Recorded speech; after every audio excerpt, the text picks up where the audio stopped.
నేటి వరకు ఎన్నో పదవులు అలంకరించినప్పటికీ, ఎన్నో కష్టాలు నష్టాలు భరించినప్పటికీ ప్రజల యొక్క అభివృద్ధి, వాళ్ళ యొక్క సంక్షేమం గురించి నిరంతరం పాల్పడుతున్నటువంటి వ్యక్తి. అధికారంలో ఉన్నా, ప్రతిపక్షంలో ఉన్నా ప్రజా సమస్యలపై నిరంతరం పరిష్కరించేటువంటి దిశలో సాగిస్తున్నటువంటి వైనం.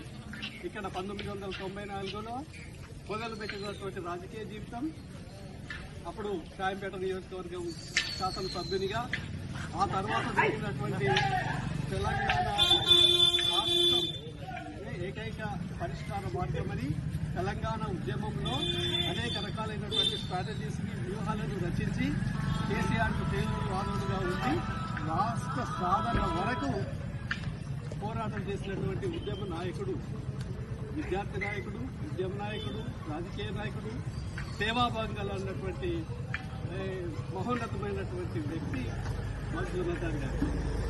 నాకు తెలిసి మా మొదటి పరిచయం 1973లో స్కూల్ డేస్ అప్పటి నుంచి మొదలుకుంటే కాలేజ్ డేస్ కానీ, యూనివర్సిటీలో కానీ, ఆ తర్వాత రాజకీయ రంగాలలో కానీ అనుబంధం ఉన్నటువంటి వాడిగా చెప్తున్నాను నేను.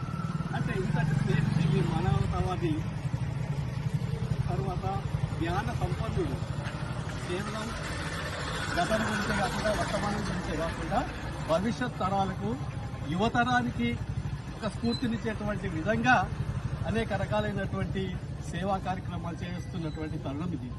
తెలంగాణ సంస్కృతి సాంప్రదాయాలను కూడా పబ్లిక్ లో తీసుకుపోయేటువంటి విధంగా ప్రతిరోజు ఏదో ఒక కార్యక్రమంలో పాల్గొంటున్నటువంటి మహానుభావుడు మధుసూదన్ గారు. కాబట్టి అలాంటి మహానుభావుడి యొక్క జన్మదినం ఇక్కడ జరుపుకోవడం మనందరి అదృష్టం. తర్వాత ఈ సందర్భంగా మధుసూదన్ గారు మరికొన్ని ఉన్నతమైనటువంటి పదవులను ఆశించి,